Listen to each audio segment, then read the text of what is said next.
On blast. Thank you. You're far too kind for tuning in once again to the Ball on Blast podcast, part of the On Blast podcast network. As always, my name is Sheldon and Andrew, and I'm here with my guy, Andrew Webster. Webby, what's good, my dude? The ever-growing On Blast podcast network. Yes, I mean, we're on iTunes, we're on SoundCloud. I mean, if YouTube's your thing, you could find us there too. We're everywhere. We're blowing up all over the place. Omnipresent. Well, how am I doing? I've totally forgotten basketball now that baseball started. Just kidding. Right? I mean, there's so much news going on all the time that opening day, and as crazy as opening day in the major leagues was, which started with, I don't know if you caught any of this home run video. On the first pitch of the season. But even before that, DJ Khaled performing before the Marlins game. To an empty stadium. And at one point he just goes, "Who wants to see DJ Khaled dance?" And obviously the crowd says nothing because there's not even no a crowd there. But then he just starts like doing some salsa dancing by himself on this like makeshift stage. It's like, what is going on right now? I did see a little bit of that on Twitter, man. That was weird. Very weird. So good. And also so good, obviously, is the NBA and your Toronto Raptors. And as we get into this basketball talk, as we tend to do here on the Ball on Blast podcast, we start with the Raptors and our Wrap It Up segment, which is just, little news and notes, whatever's going on with your Toronto Raptors over the past week that was. And I wanted to start here, Webby, okay? So a couple days ago, before the Denver Nuggets game. Yeah, this was before the Nuggets game, right? Before the Nuggets game, there's a reporter, and I honestly don't know who the reporter is. I couldn't tell just by listening to the clip. Right. But there's a reporter that asked Fred VanVleet of the first place Toronto Raptors, quote, "When do you guys start to hit the panic button? You guys have dropped 3 of the last 5 games." Close quote. So first I want to say, shouts to Fred VanVleet for keeping a straight face and not losing it on this guy. Yeah, because it was actually a female voice. Not that matters. Can you imagine Russ? Can you imagine the face Russ Westbrook would have given this guy? Even Lowry, right? Even if it was Lowry, right? So, I bring this up because, just a little peek behind the curtain. I understand, we talk about it a little bit on this podcast, but we don't really talk about the backgrounds that we both have in the industry, right? Now, I've done this job before where you're following the team and you're in a media scrum, and I understand how monotonous it can be on a daily basis, and it's very easy to fall into cliches, and trust me, I get that. I understand that. But as media people, we have to do a little bit better, right? Because the Raptors are in first place. There's no need for the panic button. I get the cliche, the need for cliches sometimes because it's just, the fallback. But let's call a spade here. And that's a completely and utterly ridiculous question. Ridiculous question. Right? But listen, when you're going so well and you're having a franchise-defining season and it seems like everything's just been wine and roses, that, it's like you have to go searching for the story. And even if you have to make it yourself, you got to do what you got to do. And, it could be one of those things, too, where sometimes you're just trying to goat someone into giving you a clip, right? Giving you a quote for your story that you have to write today because you have to make up a story to write every day. Right. Again, exactly. I understand the nature of the biz. I get it.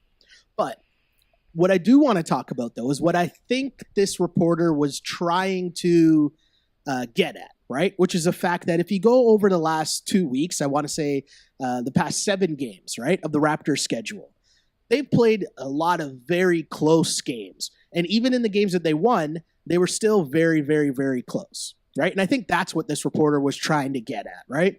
So still, the games have been close. I think even if you're winning games, it's less of a reason to click the panic button.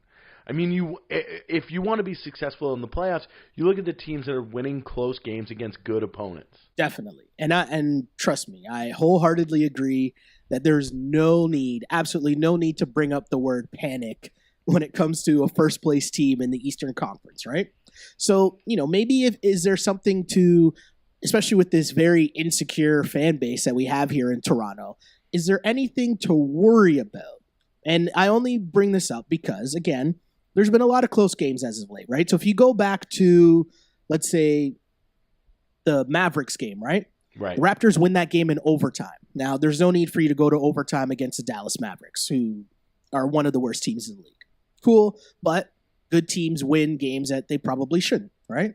Right. Next game after that was against Oklahoma City, which we discussed, and Russ just was a little too much. The Raptors, Russ was a monster. The Raptors melted down in that game. Everyone got tossed. DeMar got fouled. Everyone wanted to blame the refs. Yeah. Raptors lose a close game to Russ. After that, the Raptors win another close game against the lowly Orlando Magic. Again, they didn't really look that good, but pull out the victory. What then good teams do. Exactly.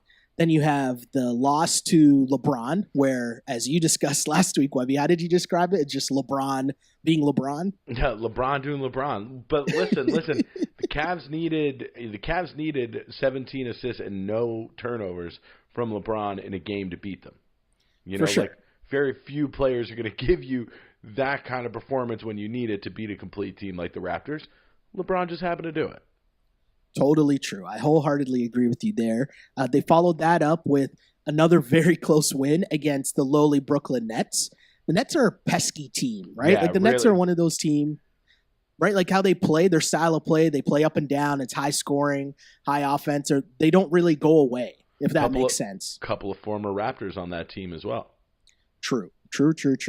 And then they lose a game on a Sunday to Lou Williams and the Clippers. And Lou Will was killing them come fourth quarter time. That was a tough loss. That was one of those things where I wondered, like, watching that game, Freddie was guarding Lou down the stretch. And Lou, I think, went for like 14 in the fourth quarter, something like that. Like, Lou just went off. And the one thing that I wondered about that game, Webby, was, do you not try to switch Kyle Lowry onto Lou just to give him a different look? Or does it Kyle Lowry say, hey, Rook, let me try to take Lou? Like, I don't know. Like, it just seemed weird to me that Lou was just going off and the Raptors had no answers for him. This was kind of what I was talking about last week, though, too, is that in this situation, when you're the Raptors, you got to play this trial and error, right? Mm-hmm. As you get ready for the playoffs and the different looks that you're going to see. And I think you're absolutely right. That was a perfect opportunity where, you know, maybe you could have thrown a couple of different looks at what you were seeing from the Clippers and Lou Will. Yeah, it was definitely interesting, right? And like that's where I guess the thought process of, you know, you have the really insecure fans and then you have the media trying to get quotes.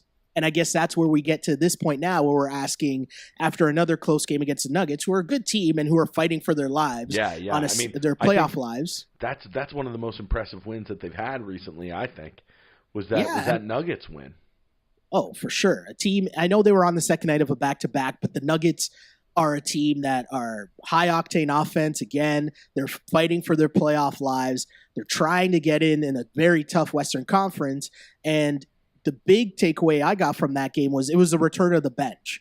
Because I think like this whole worry, and I'm using air quotes as if people can see me again, as I tend to do often on this audio medium, right?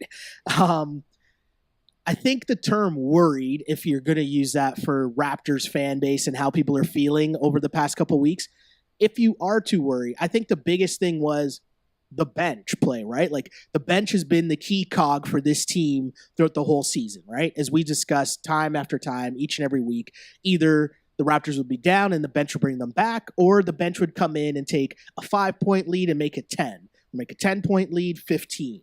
What's really going on now is there's a saying, right? That you're really nobody in the league until you make a scouting report, right? And I think with all those headlines the Raps were getting as they were a first place team, I think your bench isn't going to sneak up on other teams, right? Like other teams are coming in prepared for the bench. As we talked about, LeBron knows Jakob Poeltl's name, and right, like we never really thought that would be a thing, right? Exactly. Do you think that's what it is? The scouting report's kind of getting out around the league? Well, it's got to be. It's now a couple of times through the order now. A lot of these Eastern Conference teams especially have seen the Raptors multiple times, and now you're getting the second time that these Western Conference teams have played the Raptors. So, yeah, absolutely. There's going to be tape on them, and the scouting report is there. Now, does that kind of, like, lessen, does that take away from what the Raptors bench can do? I don't know. Like, I don't know if this is necessarily a strategy that the Raptors are putting in place that just knowing about is going to help you beat them, right? Because you still have to be pretty strong in the regular season, 1 through at least 9, to put up with what the Raptors throw at you on a night-to-night basis.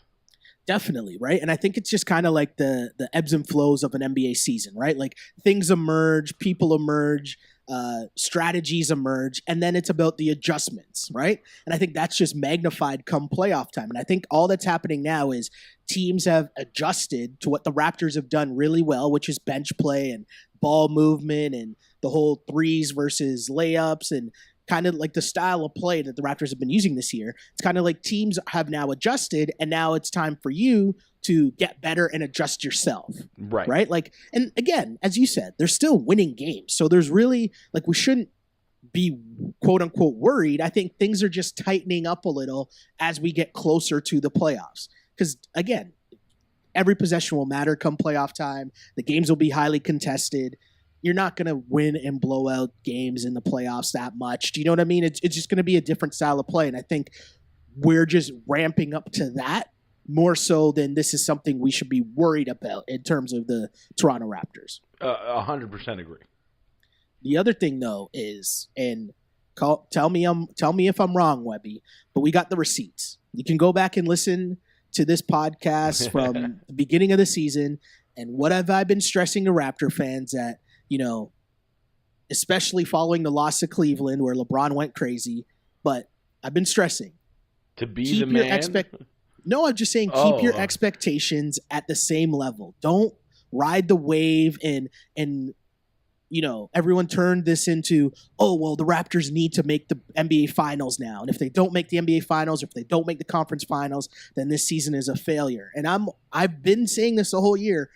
That cannot be the measuring stick as long as LeBron James is still around, and you could end up playing LeBron James in the second round. Because if you come out of this season and you lose in the second round, but we've seen what Siakam can do now. We've seen what Van Fleet can do now. We've seen, the next evolution of DeMar DeRozan. Even if you come out and you lose to LeBron James again, those things are all still things that I would look at and say that was a successful season. And that's just me, though.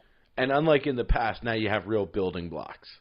Exactly. So even if it can't get done this season, even if you run into that LeBron wall, and even if he takes you down, you've got the foundation now of what is successful for this team, what a successful Raptors team is built to look like, and now you can really hone, maybe where those gaps are, if they're, especially if some of them get more exposed against the Cavs, if they do face Raptors and do win, you'll have a little more of a blueprint rather than what they had the last couple of years, which was, oh man, we had such a great season and we should have won that playoff series against the Wizards or the Nets or the Cavs. Let's just run it back and keep pounding our head against the wall.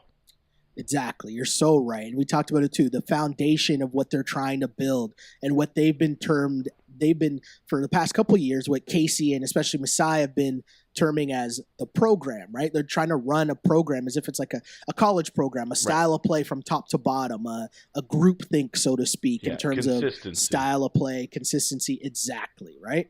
And so everyone, not to say that everyone's interchangeable, but the drop off from top to bottom isn't that far off. And if you end up getting a superstar, cool. But being in this market, the chances of you getting said superstar is way different. LeBron is not signing here in the offseason, despite our ads in the subway station. Right? Yeah, exactly.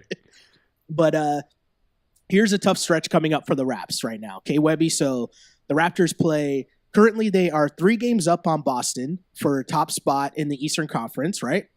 And the Raptors play at Boston on Saturday, at Cleveland next Tuesday, and then the second half of the back-to-back is at home to Boston again, wrapping up the week next Friday at home to Indy. So again, being 3 games up on Boston, tough stretch ahead with Eastern Conference powers against the Toronto Raptors. How important is a top seed for the Raps, Webby? Well, yeah, really important. I think not just in terms of where the rest of the Eastern Conference playoff picture is going to shake out, but just for the franchise as a whole. I think even the optics of just being the number 1 seed in the Eastern Conference is going to be huge for the confidence of the team and the confidence of the coaches and the confidence for the franchise moving forward. So I think it's really important. I totally agree. And like if you want to avoid Cleveland, and if you're playing Cleveland if you drop to 2, which means you have to play Cleveland in the second round, we know that you don't want to do that. And best case scenario, if you do get that top seed, that means if you get to the conference finals, that all important Game 7 would be at home. And we know that Raptors home crowd is not one to play with in a situation like that, right? Exactly. It's super interesting. A big week ahead for the Toronto Raptors. But can we give a little love to the Celtics? Like, I don't know how the Celtics are doing it. They're missing so many guys in their lineup, right? Things have been so crazy, and yet they just keep winning close games. We saw them do it. Was it in Utah? Jaylen Brown hit that big shot. Huge shot. Like, it's just, how are they doing this? Well, I'll tell you exactly how. And you know how they're doing this too. They're so well coached. I'm sorry to say it, but man, Brad Stevens is a wonder kid. You know, it's so funny. There's an image of after Jaylen Brown hits the shot, and he's lying on the ground. Tatum's over him, like punching him in the chest. And in the background, you just see Stevens calmly standing in the background. Like, he didn't even celebrate when the 3 went in. He didn't even, and forget about celebrate. He didn't even have like a reaction when Jaylen Brown hits that 3. Right? Just calm and cool. It's unbelievable. And like, you could give him 5 people from Sportsnet, to play, and he'd coach the hell out of it. It's amazing. And it's also amazing. Crazy. I mean, you brought him up, Tatum. Just the kind of ebbs and flows that he's had through this season, and now he looks great again. Yeah, what they've been able to do, and I think one of the strengths of Brad Stevens that we're seeing with kind of how things went for Isaiah Thomas, and I know that he's hurt now, but more so just how well Tatum and Brown have developed, is that one thing for sure Brad Stevens does is he puts you in positions to succeed.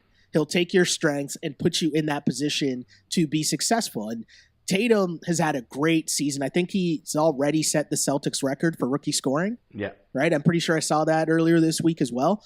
What he's done is so crazy. And to be missing Kyrie, to be missing Al Horford for a bunch of games. Even to be missing Marcus Smart. Exactly. Marcus Smart. Like, you're missing key people within your lineup. And to just, like, the ship has not sank at all, right? Like, they are still going. They're still in second place. They still have a shot to come in first in the conference. And we don't even know when Kyrie's coming back, right? But a great shout out and a great test coming up for the Raptors, because regardless of who's in that Celtics lineup, they're going to show up and play hard. So I look forward to seeing what's going to happen next week with these big games for the Raptors. And that's also a really good basketball crowd too. Yes, that crowd will be lit for sure. Yeah. Big game Saturday night. But speaking of the Raptors, we touched on the Denver game a little bit, but I wanted to show some love to Jamal Murray. How good is Jamal Murray? Yo, unbelievable. Nah, maybe not unbelievable, but I'd say unbelievable that he's running point on an NBA team. I mean, coming out of college, we knew that he was a good shooter. We knew that he was a scorer, but if there was one thing we weren't kind of unsure about, would he be able to get his shot off as easily in the NBA? Yeah. And he definitely has. Like, his range is just crazy. He can get it off the dribble, whether it's going straight to the cup, whether it's that pull-up Jimmy. Like, he looks so good. And I can't lie, watching that, all I was thinking was 2 things. Is he better than Andrew Wiggins? I'm not sure, but it's definitely a conversation. Right? I don't know what the answer is to that, but more so. Especially interesting on this day that Steve Nash Hey, right? Going into the Hall of Fame. We got to have the best Canadian in the NBA right now discussion. Is that what we're having here? I mean, it is kind of crazy, and it's perfect that you bring that up, Webby, because doesn't the whole thing, it's like coming full circle, right? Steve Nash going into the Hall of Fame, and we're at a point where we're able to talk about who is the best Canadian in the NBA. And where I was going with that, for sure, was definitely, it made me so excited to think about the next Olympics. Exactly. In Canada, having a full roster, like that would be so sick. And of course, Steve Nash is at the helm of Canada basketball. And we talked about it a couple of weeks ago where Drake and OVO and the Raptors put in a bunch of money to help support Canada basketball going forward. And just RJ Barrett put in work this week in the McDonald's All-American game, right? Like it's amazing just the steps that are being taken with basketball in this country. And we got to give a shout out to one of our dudes too, Jason Tom, right? Oh man. Big news. I saw him on the I was watching March Madness and on the 3-letter. And they had a little feature about, Canadians in the NCAAs and Barrett and everything. And then boom, who's on my screen? Oh, old colleague J Tom. Yes. So for those who don't know, Jason Tom used to work with both of us at The Score television network, and Jason Tom was at the forefront. Really, he started doing this segment called Up Next, where he would interview the best Canadian high school players and prospects. So at that time, it was like he was on Tristan Thompson, he was on Corey Joseph when those guys were going down. Gonzaga. Who could shoot Gonzaga. The lights out? Pangos. Kevin Pangos. Yeah, he was on all those guys before they took that next step to being stars in the NCAA, and in Tristan and Corey's case, being big-time players or good players in the NBA, right? Winning NBA championships, right? Yeah, so Jason Tom was doing that, and now, recently, he is now the commissioner of the National Preparatory Association, which is Canada's prep school league. And it's just amazing to see someone who cares that much about youth basketball at the grassroots level in this country, and to see him get a job like that is amazing, because it's just perfect for him, because he cares so much about the development of that game in this country. So cool. So I had to take a second to shout out JT as we're talking about Canada basketball, right? No, nobody worked harder either. Oh, definitely. And just another one of those, shout-outs we got to give to people from The Score that put in gangster work. Yeah, it's almost like that network had a bunch of crazy talented people. Oh, yes. Can't wait for the Olympics. Think that is super amazing. And can't wait to see what happens next for our guy Jamal Murray. Not sure if they will make the playoffs, as things are really, really tight in the Western Conference. Stop dunking on JJ Redick is all I'd say. Yo, that was a mean dunk, though. I don't know what JJ was trying to do there. Exactly. You gotta make a business decision there, JJ. So good. But speaking of your Sixers, Webby, perfect segue into our turn up or turn down segment, which is simple. On my life. Well, how this segment works is we make a hot take, and then there's two options. Turn up equals good, turn down equals bad. And the reason for the big sigh from Mr. Andrew Webster, who, if you follow us, he's a diehard Sixers fan. And the late breaking news, we find out that the Sixers announced that Joel Embiid will undergo surgery to repair an orbital fracture in his left eye. Timetable to be determined, but pending the results of surgery, Embiid could return to play in 2 to 4 weeks per league sources. First round, obviously in some jeopardy. That from Zach Lowe, his Twitter account. And so, our first hot take in Turn Up, Turn Down, Webby. I'm sorry to do this to you. Do you want to die? Turn up.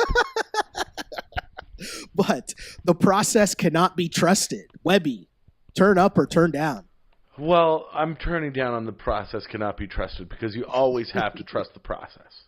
No matter how many bones or MCL tears or broken jump shots there are, you always got to trust the process. And this week was nutty. Man, first of all, before we get into the bad stuff, we got to get into the good stuff. Because this process question before was going to be good. Because Markelle Fultz came back. And not only did Markelle Fultz came back, but the jump shot looked wet. And just having the crowd react to that, and for that young man to go through what he's gone through in his first NBA season, and to put up with the bullshit that he's had to put up with the media and fans alike, just completely questioning this kid's focus from the game. Does he love playing basketball? What's wrong with him? Is he going to be the biggest bust in NBA history? To fight through all that adversity and to be the guy to put up his hand and say, Coach, I'm ready to play. Yeah. And it was just that whole scene after the game. It gave me chills, man. It was awesome. Now, do you know what? I'm not a Philly fan. I have no ties to Philadelphia. I enjoy watching their games. Embiid's really good. Ben Simmons is really good. Their crowd is hype. But I will say, having no vested interest at all, watching that game was amazing. Because the crowd was just going crazy. The standing ovation he got when he checked back in the game. Obviously I think it was his mom and his sister were there in attendance as well. Courtside. It was just really cool. It was a cool moment to see. It was cool to see a fan base that is normally known for being super hard on, on players when things aren't really going well. It was interesting to see, a reverse of that with the Philly fans cheering them on, and who knows how long that lasts. Right. Who knows, what happens going forward. But in that moment, it was a really cool thing to see from Markelle Fultz, and very 2018, right? Because we know that obviously something physically was wrong, but is it fair to assume that some of this was mental with him as well? Oh, gotta be. Right? And so it was very 2018 in the sense that fans and I think teams and sports and people, everyone involved in sports, right, is finally figuring out kind of how things have changed in terms of how we receive different storylines, right? Like the DeMar DeRozan story and the Kevin Love story coming out and talking about anxiety and depression and stuff like that. This is all new for everyone involved in sports, including fans, right? And so it was kind of cool to see that from, again, the Philly fans who, are known for cheering injured players as they come off the field, snowballs right? at Santa Claus, For sure. So that was an interesting sight to see. But going back to this and the process, Webby, so that was how a good much side of a blow is this? So that was a good side of the process. The bad side of the process is when Markelle Fultz busts up Embiid's face. Yeah. So and breaking news here, as Joel Embiid has tweeted, which is a beauty of 2018, by the way. Absolutely. We don't have to wait for some scrum sound the following day. It's direct to consumer here, as they say in business. And Joel Embiid from his Twitter account says, quote, "I guess I got to trust the process that I've been preaching. Unfortunate freak accident, but I'll be more than fine. Injuries, jokes coming in 3, 2, 1. Hashtag the process. Hashtag Two-Face." Listen, if anybody knows about coming back from hardships when it comes to injuries, it's Embiid. And honestly, as long as this isn't his knee or his foot, then you know what? I know the kid's strong enough to power through. Now, the one thing that I read the statement from the Sixers too, and honestly, the most scary thing for me isn't even necessarily the broken orbital bones; it's the concussion. Yeah. Yeah. I mean, the one thing though with that, at least in basketball, yes, he could take a while to come back, but I feel like the recurring concussion in basketball is a lot different. And I'm not saying, concussions are definitely serious. I'm not saying that it's not serious. I'm just saying it's a lot more rare in the NBA or in basketball than it is in football, right? Oh, yeah. So, if he did come back, you're not really as worried as you would be if he was coming back in a full-on contact sport, right? For sure. But we saw, what happened to Justin Morneau in baseball. True. Very true. That concussions can be, really scary, and you never know really how somebody's going to respond from it. Yeah. And what the recovery's like. But listen, The big man, put the mask on the big man and get him back out there in the second round. No, that's a really good point, Webby. Really good point for you to bring up about the concussion as well. And you know what? I'll say too that I will also turn down on the process cannot be trusted, because I think this is a freak injury, and I know that we label people as being injury prone, and obviously the majority of Embiid's career has been marred with injuries, but I think this is definitely a different thing than, his legs breaking down or his bottom half. Do you know what I mean? Like whether it's his ankles or feet or knees or whatever. This is totally different. This is just, it's almost like another test, right? Another test for the process. And another thing too, and I know this might sound weird, let's say he's not able to come back for the first round. Let's say that they lose, right? And obviously that's a lot of assumptions, right? Yeah. I almost think that they were almost being set up for this playoff to, like, the expectations were about to be too high. Oh, do you know what I mean? No. It had already started. Yeah, you know what I'm saying? Like they're playing really well. No, sorry, go on. Not just from Philadelphia bloggers or media types. I mean, you were starting to see in media circles, major media outlets, like, hey, do the Sixers have what it takes to get to the Eastern Conference Finals? Mm-hmm. That expectation heading into the postseason was already getting pretty high. Yeah, those little moves they made, getting Ilyasova, getting Bellinelli, and obviously if Fultz comes back and he's able to contribute off the bench as well, like the way that they were playing, they were steamrolling. They were on a really good run as of late. Yeah. And yeah, they were moving up. They had eyes on the third seed in the East, right? And it's just like, whoa, right? Like, and this might be one of those, okay, let's slow down and let's remember that, next year might be the year. Like, they might be a year away, or they might really be 2 years away from being 2 years away, right? They're not the Bruno team. Amazing. Well, someone who isn't 2 years away from being 2 years away is your boy LeBron James, Webby. Ooh. And we talked. He's putting up casual monster numbers. It's crazy. Every day I look at the box score, whether I've watched the game or I haven't. I'm just like, oh my! Look at his numbers just from March. Yes, it is stupid. Nuts. It is stupid. I'm gonna bring it up right now. But the funny thing was, you're so right, because I looked at it yesterday.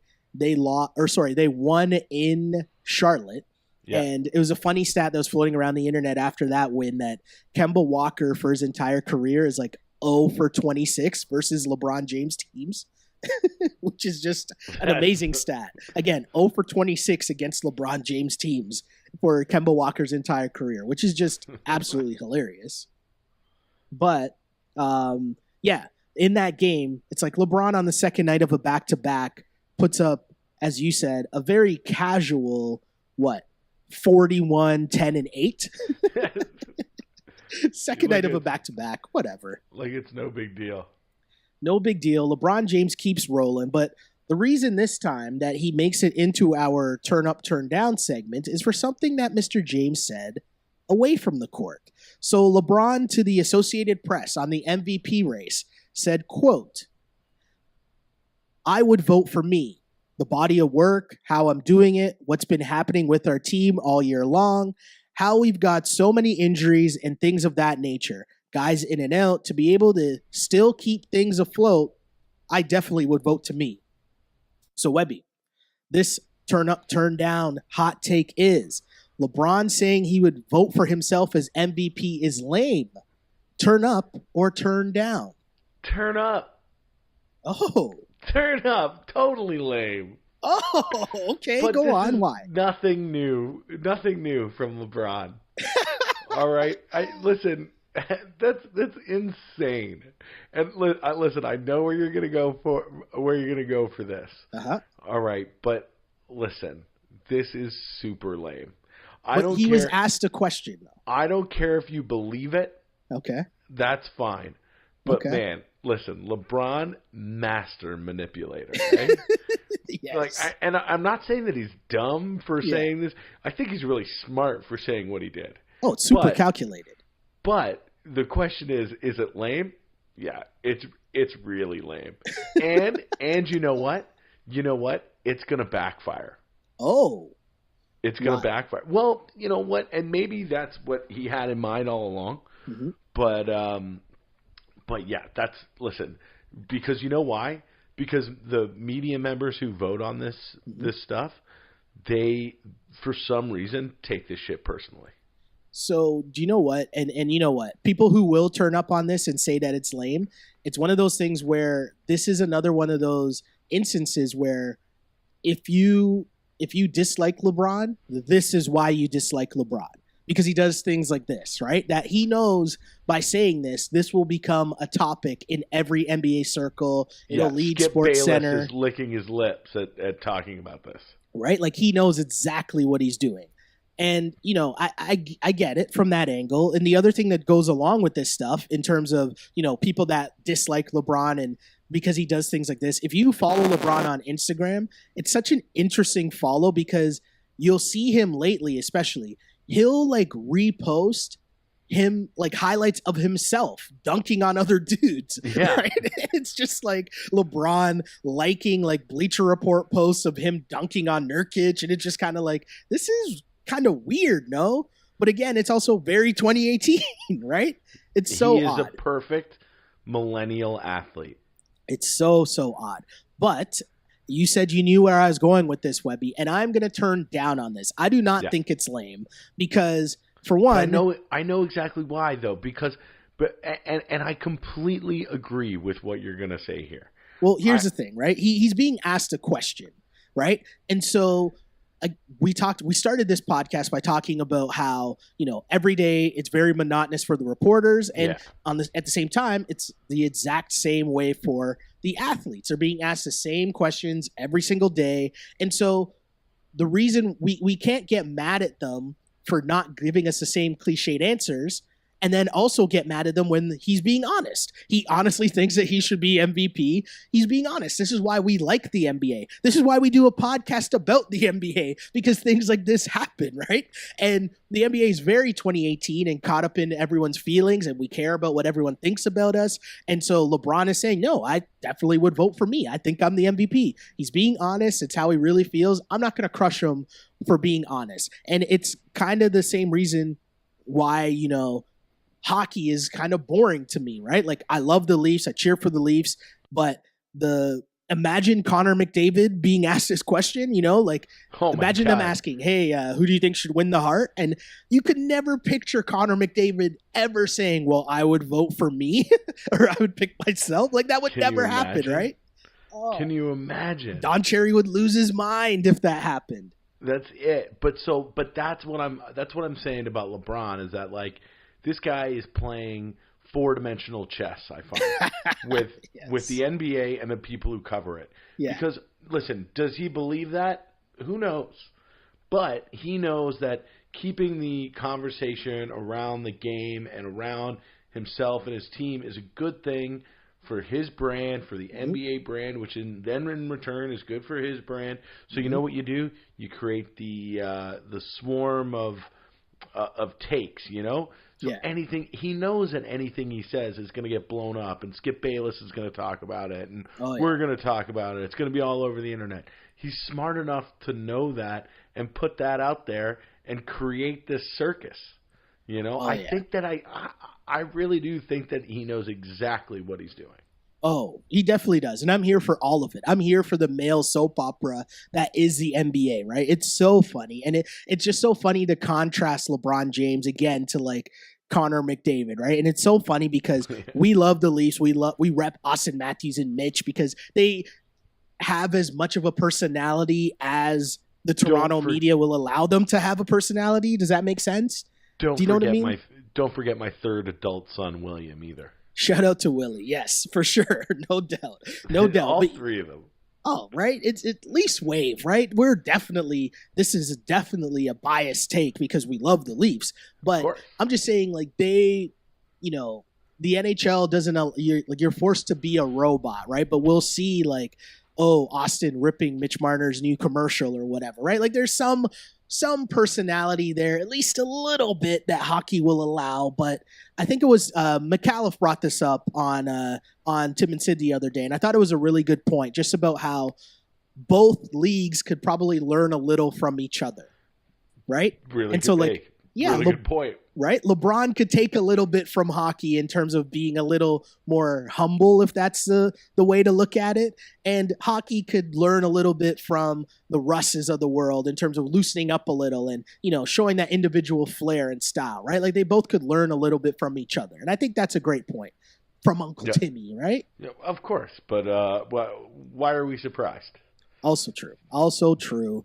Good times, as always, with LeBron James as he continues his streak of being a talking point on our Ball on Blast podcast, right? Oh, man.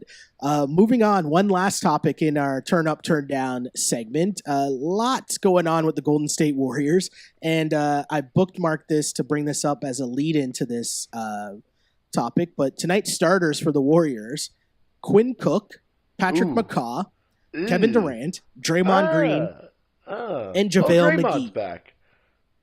And your boy JaVale McGee. Okay? So, we know that Steph Curry is out. Steph Curry might be out for the start of the playoffs. Klay Thompson should probably be back sometime soon. But here's a key point, and here's the next hot takes, Webby. Steph Curry is more important than KD is to the Warriors' success. The real intricacies to this, reason why I bring this up was there's a great read from The Ringer, and basically I'm going to read a little bit of this here because I found this super interesting, right? And here's a little chunk. It says, the game undeniably changes without Curry. The Warriors' ball movement isn't as crisp, their assist totals dip, and they settle for more mid-range jumpers. Only 28.9% of their shot attempts come from the mid-range with Curry on the floor, right? Compared to 42.9% when he's off the floor. They essentially go from shooting the second fewest in the league to the fourth most without Curry. Team style inherently changes when the league defining star isn't on the court, but Golden State's transformation without Curry isn't especially drastic. So basically it's saying that, Steph Curry, we know what Steph Curry does. He's a three-point shooter and he's getting layups. But with Durant, it's a lot more iso ball, and he might settle for the turnaround jimmies, right? The mid-range game, which is kind of the anti-Houston Rockets, kind of the anti-new NBA, so to speak, right? So as we relate this back to the topic here, I'm going to turn up, and I think that Steph Curry is more important than KD is, but not really for the reason that you think, right? Like, I think Kevin Durant is a better player than Steph Curry, but I think the Warriors are just more used to playing with Steph Curry and without KD than they are used to playing with KD and without Steph. Yeah, right? He's their system. Exactly, yeah. Steph is also still kind of like their point guard, for lack of a better term, right? Where, ball handling, making more plays, whereas Durant can get buckets. He, plays great defense, but he's not really the playmaker that, Steph Curry can be within that offense, or Draymond is within that offense, right? Super interesting, though, to see Kevin Durant have to go in. He's going to have to go into beast mode for them, even in the first round without Steph, no? There's almost no player I like seeing go into beast mode more than Kevin Durant. Yeah, playoffs are going to be a lot of fun, kids. Lot of fun.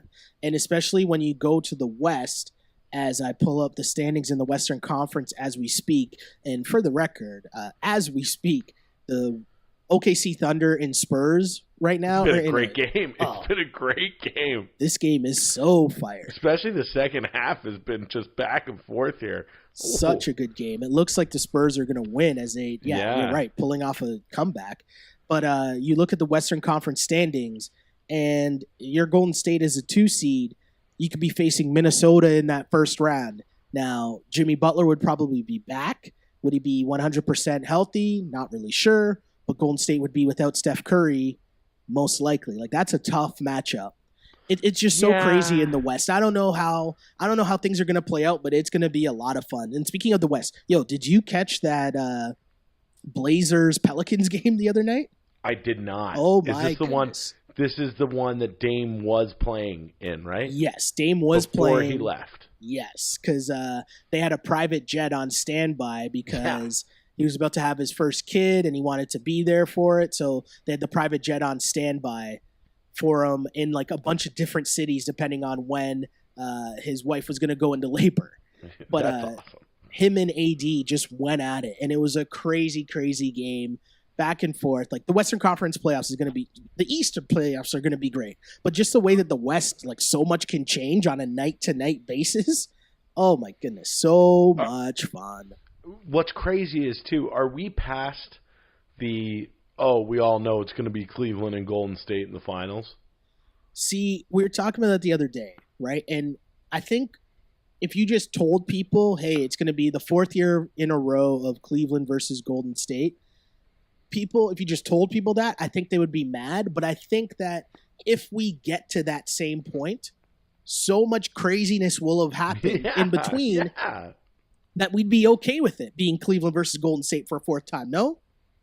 I listen, if it's Cleveland Golden State for a 4th time, you're absolutely right. Something nuts has happened.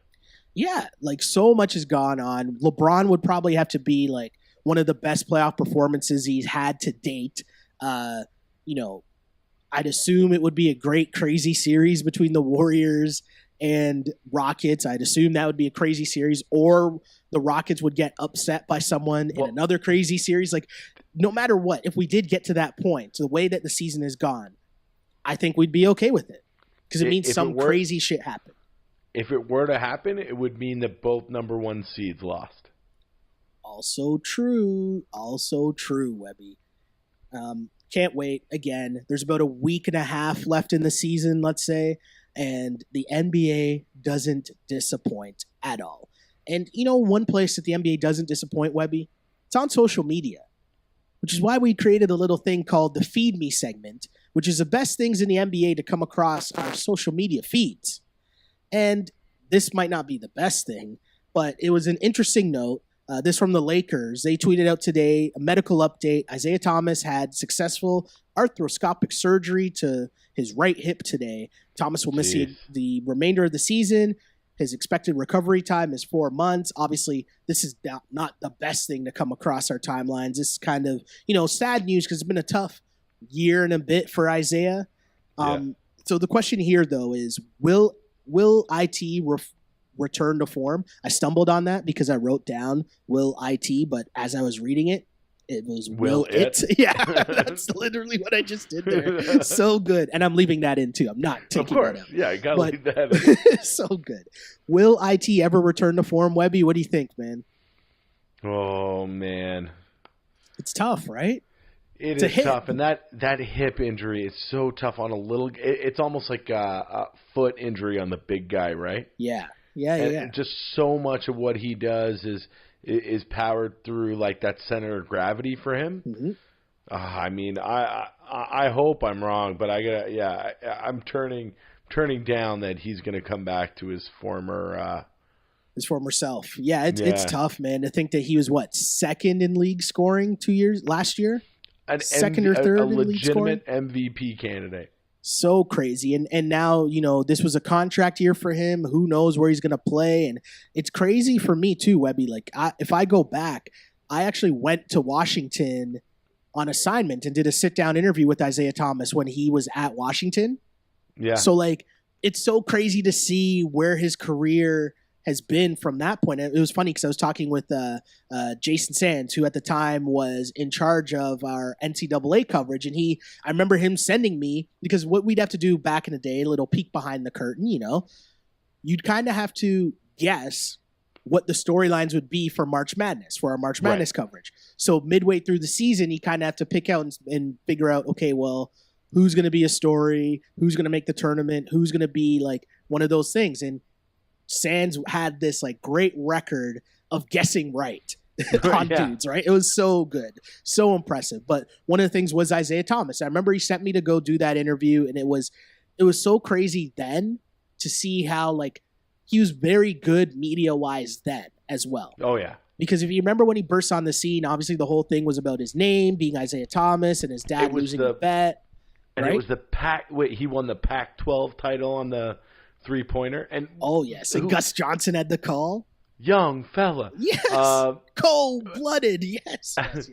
And then who was the other guy on the team? Was it Quincy Pondexter? Yes. Yes. My memory's not all shot. Right? Like it's just crazy for me to see like just how his career has gone from then to now. And he has been, it was a great ride, right? Because honestly, no word of a lie, I consider myself to be a short or average at best height person. Do you know what I mean? And I looked into his eyes. Like that's how tall he is. And this was a guy that reached the pinnacle of the NBA, right? Like it's so crazy to think about it in that sense. And, you know, it'd be a tough way to watch, you know, him go out like this. So I hope that he does get back. And I hope that, you know, at least he can settle into being maybe, you know, a sixth man off the bench and contribute that way on a contending team. Hopefully that's something that'll work out for him. You're absolutely right. A guy like Isaiah Thomas, his personality oozes off the screen and off the court. Yeah. You know, and he never seemed like a really bad guy or you know, he was always somebody that it was fun to root for. Yeah. And I say was like he passed away. He is a fun guy to root for, and I'm hoping for nothing but a full and speedy recovery for him. Totally. It's just tough, you know. Totally. And I know we started off our Feed Me segment, which is normally fun on kind of a down note. So let's pick things up a little bit here. And we're going to go back to LeBron for a bit here, but it's a different wave. We're talking shoe game here. And LeBron, if you follow him on Instagram, you'll notice that a lot of his posts, like he's earning that lifetime deal he supposedly has with Nike, right? Like his Instagram is basically a Nike ad every night, right? And he just fire kicks, right? So good. Yo, they're so awesome. So sick. This week, the Cavs were in Miami, and it was a very funny thing, actually, because they lost in Miami, and, you know, as people call it, the Miami flu, as they were blown out in Miami.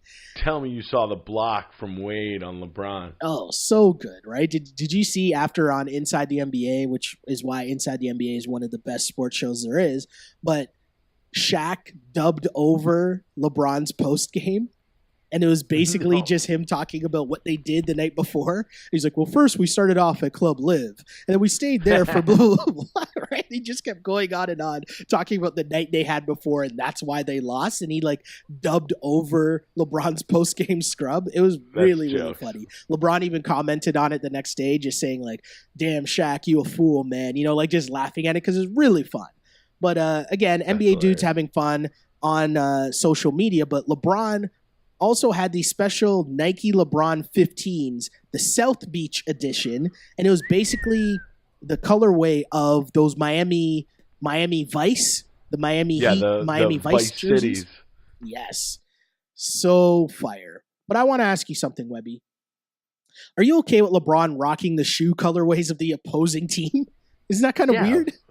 No, they're just kicks. The other thing, too, was in that same game, Dwayne Wade's shoes were unbelievable. Oh, I don't even know if I saw them. I didn't even see exactly what they were, but they were popping off the screen, man. They were dope.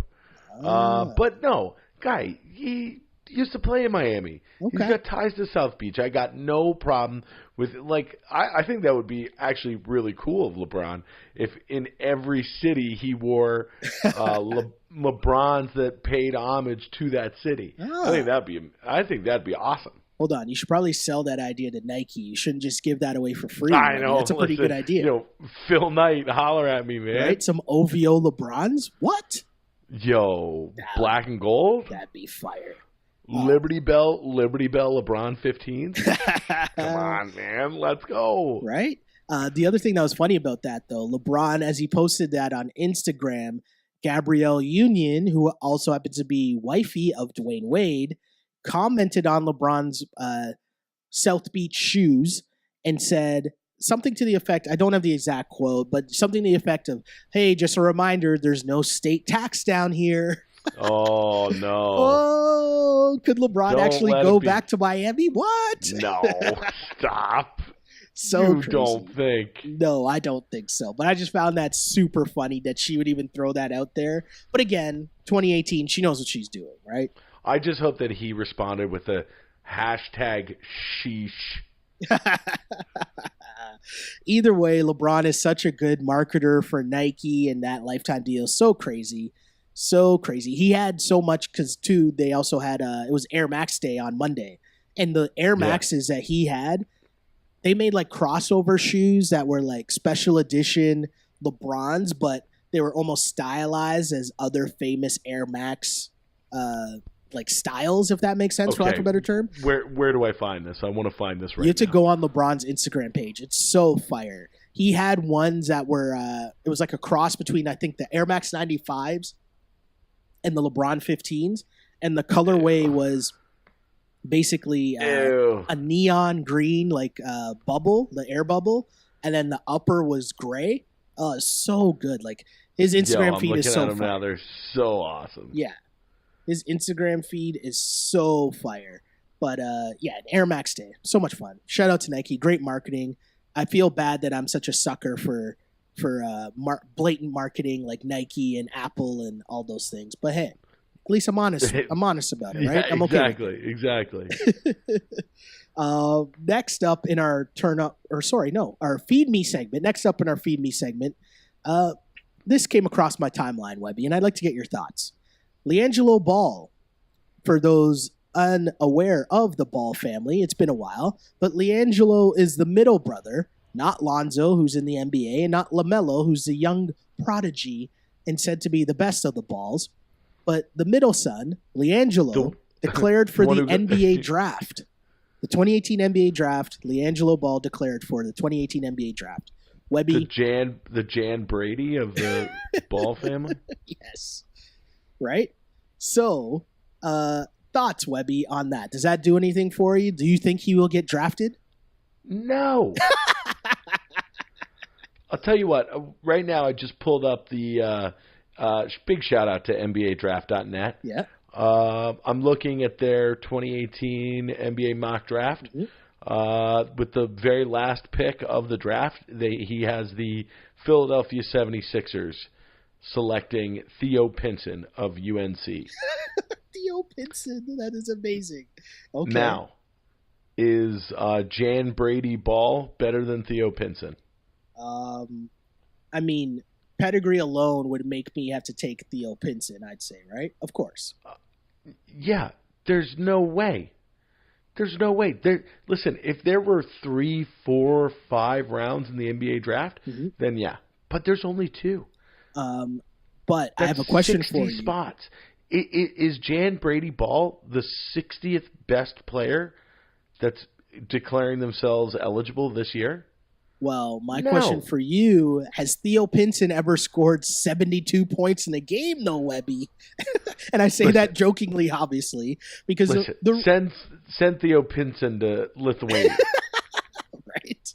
Or Latvia or wherever. They're in Lithuania, but yes, Theo Pinson would have that work. He'd be going for Kobe's 81 on a nightly basis, no? Yo, 100%. But this is the real reason why I put this in our Feed Me segment, right? Because, again, say what you want about LeVar Ball, but he is a master marketer, right? So on the exact same day that LiAngelo Ball announces that he's entering the NBA draft, LiAngelo then goes out and drops 72 in a game in their league in Lithuania. But here's the thing, right?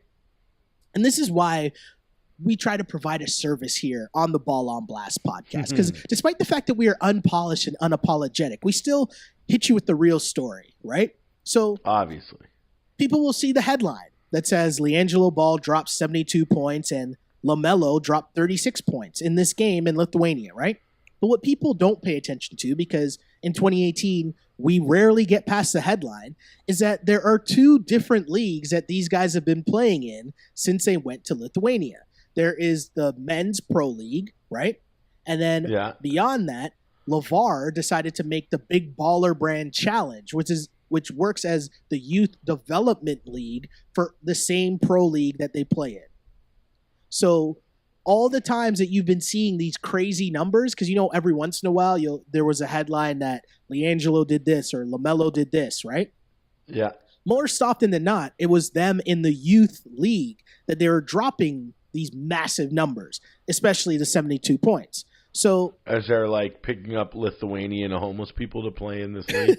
Well, they're playing in the youth league. And again, they are youth, right? So like they're playing with people their own age, but it's just not the same story that we're being sold about them playing in a pro men's league overseas and them putting in all this work, right? You know what I mean? It's very shifty. It's very alternative facts. Is that what? Yeah, there you go. Trump and them tried to say, right? Yeah, alternative facts. Right, like it's true. He did score 72 points, just not in the league that you think he scored 72 points in. I mean, say what you want about LeVar Ball, but he is a master manipulator, a great promoter. And the last thing I'll say on this, because I know I say a lot that people don't want to hear about the Ball family, is if you go back and look at NBA drafts and you look at whatever European players were drafted high in the draft and whether they did well in the NBA or not, that's not really the point here. The reason I bring it up, though, is because look at what their numbers were in different European pro leagues, right? It's never like they score that many points. It's never, they might score like 10 points or 12 points, but just because they're doing that playing with men, that's enough to get drafted. And so I say that because I'm pretty sure their numbers are like 10 points in the actual like men's league they're playing in. And if it was, LiAngelo Ball, right? That was dropping 10 points as an 18-year-old in this Lithuanian league, where would that guy get drafted, right? Would that guy get drafted for sure, just based off potential? I don't know the answer, but it's just a question I put out there to make you go, Just make you think about it, Webby. No? What do you think? Will he get drafted? Do you want him to get drafted? No. The best idea I saw. He's the bad one. Like what's the youngest one? LaMelo. If LaMelo is good and can play, he'll get drafted. Yeah. But Jan Brady Ball isn't good. So funny.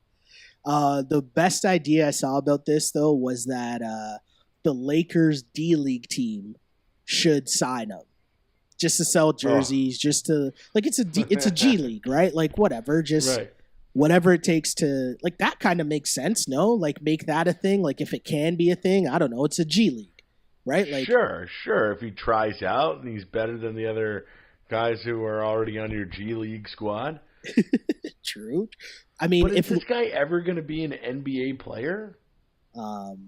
Probably not.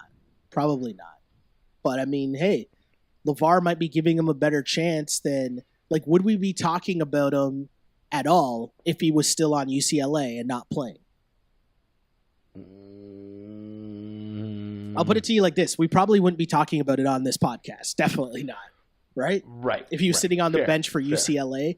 Who did they even make the tournament? Or did they lose early? I don't even remember. No, they didn't. They lost their play-in game. Oh yes, they lost the play-in to Syracuse. Yes. To Syracuse. So we wouldn't even be talking about LiAngelo Ball right now. And some people, might say we shouldn't be talking about him anyways. But yet here we are. So you know what? We'll head to our last portion. Oh no, sorry. I have one more thing I want to ask you about, Webby. Yeah. One more thing in the Feed Me segment I want to ask you about. So Kevin Durant made another stop by Bill Simmons' podcast. Yeah, I've only heard the first part. So I listened to a bit of that too. But one of the themes was Kevin Durant is not really holding back on what he calls blog boys. Blog boys. Blog boys and blog girls. Yes. Let's not discriminate here, right? So Kevin Durant, I'm going to read you this portion here, and I want to get your thoughts, and I'd love to get readers' thoughts as well. So Kevin Durant says, quote, "I don't like analytics at all. I like field goal percentage, defense. I like field goal percentage. I like turnovers. I like rebounds, the real stats, the true shooting percentage and effective field goal percentage and all that stuff. Come on, man. It's flawed. PER, it's flawed. You can't look at numbers first and then watch. People are lazy. They don't want to watch games. It's too long. It's too hard to watch games. There's a bunch of coaching vultures in this game right now. It's a bad place." Then he goes on to say, "Can I make a PSA real quick? All your blog boys and your fanboys that's going to use everything I say and create an article, watch a basketball game. How about you write that?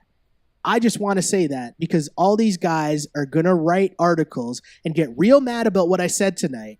They're going to put their emotions into it. It's not about you. watch a basketball game, enjoy the game, stop worrying about me so much. I just wanted to say that. Close quote. Webby, your thoughts?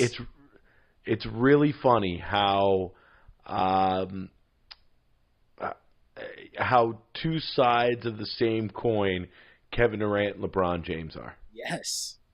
You know, where we just spent like 10 minutes talking about, you know, what LeBron said with a couple of sentences about how he would pick himself for MVP. Mm-hmm. Started a whole news cycle, controlled the narrative, you know, got people talking about what LeBron wanted people to be talking about. Meanwhile, Durant seems to... Now, I know he was kind of like, this was definitely an informal setting on the podcast, whatever, he was just doing his thing, but seems to almost... whereas LeBron is proactive with how he handles the media and the NBA, mm-hmm. Kevin Durant seems more reactive. Yeah. Does that make sense? Yeah. No. I totally hear what you're saying. It's like LeBron knows that for certain things he's going to get crushed on, right? Like let's use the example of how he deals with the hairline stuff, right? And like him being bald. Like he's kind of embraced that and like allows himself to be the butt of the jokes, right? Right. Whereas like Durant clearly is like comes off as butthurt kind of, right? By like things that people say about him. It's what's kind of been his MO the last, like, since he went to Golden State with the burner accounts and him getting mad online and stuff like that. Yeah, exactly, right? And that's the funny part about this, because he's talking about all these blog boys and fanboys that use everything that he says, but he clearly felt a certain way about all this, right? Like you're trying to come off as a tough guy and you don't care, but clearly you really do care because you were making up fake accounts to like counter what people were saying, which might be one of the most ridiculous things ever, right? And I feel bad for him because at the crux of what he's saying, I might tend to agree with him, right? Like I like the eye test, and I think that some of these stats go way too far, and there's not enough that's put into just the eye test and like watching basketball, right? And like I might tend to agree with him. It's just that I don't know if he's the one that gets to say this after you make up fake accounts to go at people online. Right. Do you know what I mean? Well, it's funny that analytics discussion in every sport is really interesting, but what I don't understand is why can't it be both? You know, exactly. I mean, you get a lot from you know the quote unquote eye test, but there are some things that a little deeper dive into the numbers and some of these formulas that are there to analyze what people are doing. They're also very handy, and you can find a lot of like benefits and a lot of negatives will make themselves shown through the numbers of these advanced stats. Yeah. Whereas, you know, me just watching Patrick McCaw hit a three, like, yeah, hey, Patrick McCaw can hit threes. Yeah. No, I know what you're saying. And the deeper conversation that they were having at the time about this, it was interesting because him and Simmons were talking about how, like, Simmons would say that he would watch something and then try to find a stat to back up what he just saw, right? Like, mm-hmm. You're watching something and you're forming an opinion and you think your opinion's right, but then you find stats to back up what you just saw, right? And Durant did make the point, you know, you can't look at numbers first and then watch, which, you know, I kind of understand what he's saying because I think it kind of does. And this is all sports. The stats have become like a lot, like way too crazy, right? There's not enough focus on the eye test and things that you can just see, right? And I use the Raptors bench as an example, right? Like the other day, I was looking at what's been the trend in the last 6 or 7 games where it's been a lot tighter, and it's the net rating of the bench. The numbers were down, right, for the net rating of the bench over the last 7 games. And that's a perfect example of, okay, I'm watching the games and I can see that the bench isn't playing nearly as well, but there's the like stat nerd stat to back that up. Right. So I think you're right. It does go both ways, but really I'm here for the continued saltiness of Kevin Durant, despite being an NBA champion. Really? So crazy. Funny. But let's wrap up this episode of the Ball on Blast podcast, Webby, with a little recap of Ask on Blast, which, we've kind of turned this into an Atlanta recap. What'd you make of last week's episode? Well, once again, just Donald Glover and the people who create this show on a week-to-week basis. I mean, it was just so interesting. Mm-hmm. And to frame Ern's relationship with what's her Vanessa. name? Yeah, V with Van. To frame that relationship in the way that they did in that weird town, like some Oktoberfest celebration or whatever that was. Yeah, it was so great. Mm-hmm. And the way that they handle certain topics is so good, right? Because, they deal with such serious issues. And as a black guy, I'll try to explain the whole colorism side of this, right? And even within the black community and how her and her friend were talking about, they had that conversation where they're sitting at the table. And it's like, well, I always wanted you to come hang out with us, but you kind of decided that you wanted to hang out with them. As in talking about how she ended up with Ern and how the friend, or was that her friend or cousin? Who was that? I think it was friend. Yeah, and how the friend who's dating a white guy, and how they were using that example of how sometimes, in different societies and cultures, you'll find this division within the black community, which is so dumb about who you hang out with. And it's one of those things where it'd be so magnified in a place like Atlanta, whereas coming from Toronto, being born and raised in Toronto, it's so interesting because yes, there is that on a level, but it's still so different because Toronto is very multicultural, right? And if you choose to be to embody that, you can do that and you won't see it as much on that issue. Right? If that makes sense. I hope I explained that well. But it was just such an interesting thing. The way that they tackle such difficult topics is why I love that show so much. Exactly. And even how they take something like a relationship drama comedy and frame it in the way that is something that you've never seen before. Let's play ping pong to decide if we're going to stay together or not. Right? Yeah. What? And is no, I didn't do any I'm an idiot. I should have done a little bit of research. But is that place in Georgia real? It's got to be, right? Oh, I have no idea. I don't even know where the place was. Did they say where they were going? I didn't. So yeah, it was the name. It was the name of the episode. So it was Helen. It was Helen, Georgia. Yeah, it's an actual place, and it's a Bavarian. That is so interesting, right? And it's friggin' wild, right? But think about it, how you're dealing with racism and classism, all within the black community. It's a super interesting deep dive, but it's not done in a way where they're slapping the blackness of the show in your face. Absolutely. Do you know what I mean? And not that they should or shouldn't. I'm just saying it's giving you an interesting storyline about black people without slapping you in the face that this is about black people. Exactly. I don't know. I love the show so much. I think it's such a good conversation, and they mix in the right bits of comedy and seriousness into it. So good. It's easily the most interesting. It's my favorite watch of this of the week. I can't. Tomorrow morning, I get a day off tomorrow. I'm gonna wake up and watch Atlanta. It's the best. So good. And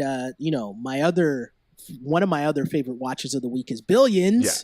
So this is what I haven't watched yet. Okay. But okay. I need your you need give me your 30 second to a minute recap of what happened in episode 1. Okay, so episode 1, basically we get caught up with what happened in between the end of last episode of last season, which is we find out the big reveal that Chucky Rhodes had this whole game and he basically baited Axe into the whole thing, and Axe is now being sent to jail. So the episode starts and we find out that Axe is now, his wife has left him. She's taken the kids. He's now moved to a nice downtown loft, right? Which is single Axe on the go. Oh, single Axe is moving and shaking. Axe is making moves. in more ways than one, let's say. On the flip side, he's put Taylor in charge of the operation, and they've also moved to a downtown office as well. Axe Capital has moved downtown, and basically they're no longer in Connecticut. No longer in Connecticut. And basically, the first episode was about what is Axe going to do? Is he going to play ball, or is he going to try, because they've frozen his assets, and so he can no longer trade. So he needs to figure out, what is he going to do? Is he going to turn over everything to Taylor so they unfreeze the assets, and so the company can still trade, but he can't be involved? What is he going to do with his family?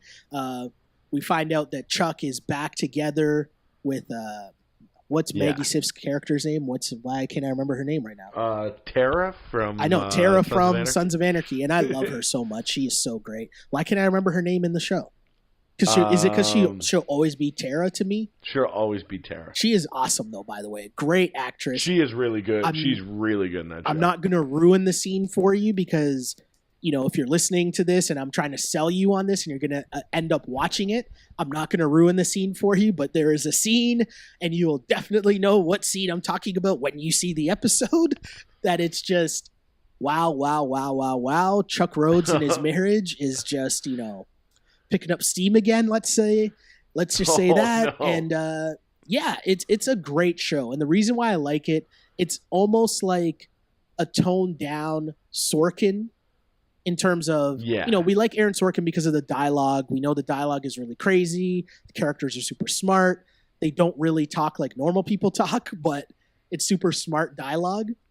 You get that in Billions as well, but it's like toned down enough that it's still smart, but it's more relatable. It's very punchy, a lot of pop culture and music references. The soundtrack, the music is always dope. They have great guest appearances all the time. And I don't mean like celebrity appearances. I just mean like the new characters that they bring in, like the district attorney who comes in. This guy is great, by the way. He was not the warden, but the second in charge in Shawshank. What's my guy's name? I can't remember his name offhand, but like the head cop in Shawshank, that guy, he's in. It's so good, so good. Billions.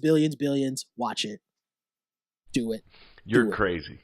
Hey, you're crazy. Just saying. Report back, and people, can you please comment on this podcast and let Webby know that he should be watching Billions, please? Is Billions a good show? Is Billions a good show? Come on, people. I need you to comment either on Twitter or wherever you download this podcast and let Webby know that Billions is a good show. Please. Can you do that? That's all I ask for the next week, right? And you know what? If you find me on Twitter at Shell Alexander or on Instagram at Sheldon Alexander, I will gladly send those messages to Andrew Webster and flood his social media accounts as well with all that good news. If you want to tell me why Billions is a good show, tell me why Billions is a good show. Hit me up at awebster84.